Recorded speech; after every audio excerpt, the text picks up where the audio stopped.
राधे राधे सभी को। आज हम जा रहे हैं वृंदावन।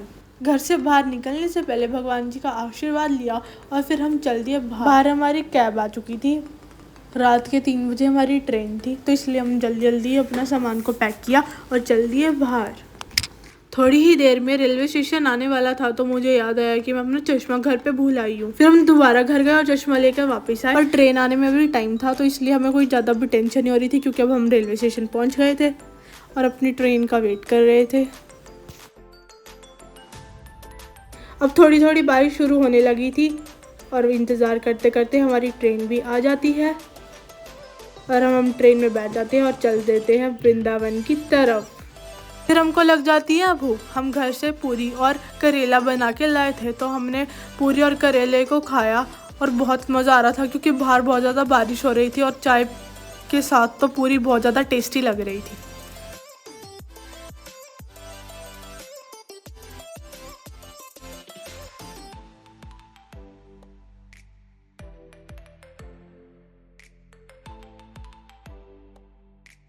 हमारे कोच के सारे लोग सो रहे थे, सिर्फ हमारे ही साइड की लाइट चल रही थी और बाहर देखिए कितना ज़्यादा अंधेरा हो रहा था। खाना खाने के बाद हम चल दिए सोने। अब बज चुके थे 5, पर बारिश रुकने का नाम ही नहीं ले रही थी और बाहर से ठंडी हवा इतनी ज़्यादा आ रही थी कि क्या ही बताएं आपको।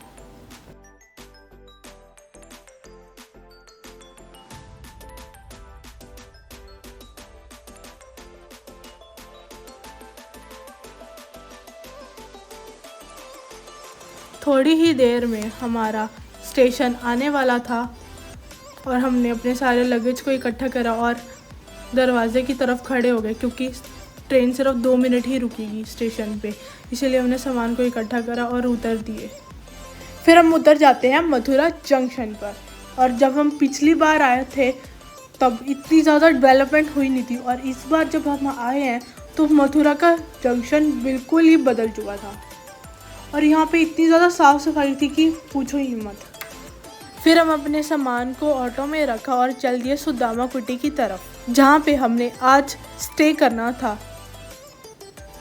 और वृंदावन अगर आए हो ना, तो अपने चश्मे को और पर्स को संभाल के रखना, क्योंकि यहाँ के बंदर बहुत ज़्यादा शैतान है।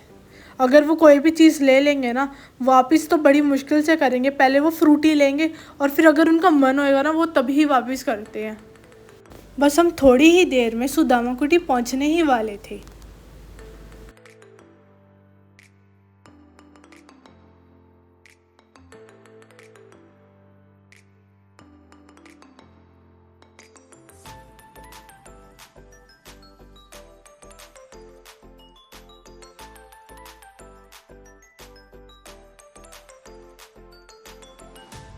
फिर हम पहुंच जाते हैं सुदामा कुटी।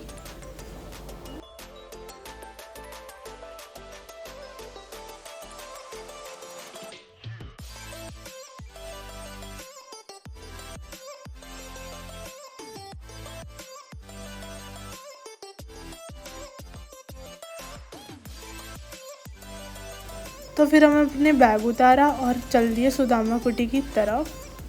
फिर हमने अपना सामान रखा और फ्रेश होने चले गए। यहाँ पर रोज़ 500 गरीब लोगों को खाना खिलाया जाता है। यहाँ के लोगों का दिल बहुत ज़्यादा बड़ा है। यहाँ पे गरीब लोगों की बहुत ज़्यादा सेवा की जाती है और वृंदावन वालों का तो दिल बहुत ही ज़्यादा बड़ा होता है। फिर फ्रेश होने के बाद हम चले गए खाना खाने, और यहाँ पे खाना इतना ज़्यादा सादा खाना होता है कि इतना स्वादिष्ट लगता है कि आपको क्या ही बताएं। और खाना खा के बहुत मज़ा आया और हमें बहुत ज़्यादा भूख लग रही थी। फिर हम चल दिए घूमने। Please like and subscribe my channel. Radhe Radhe.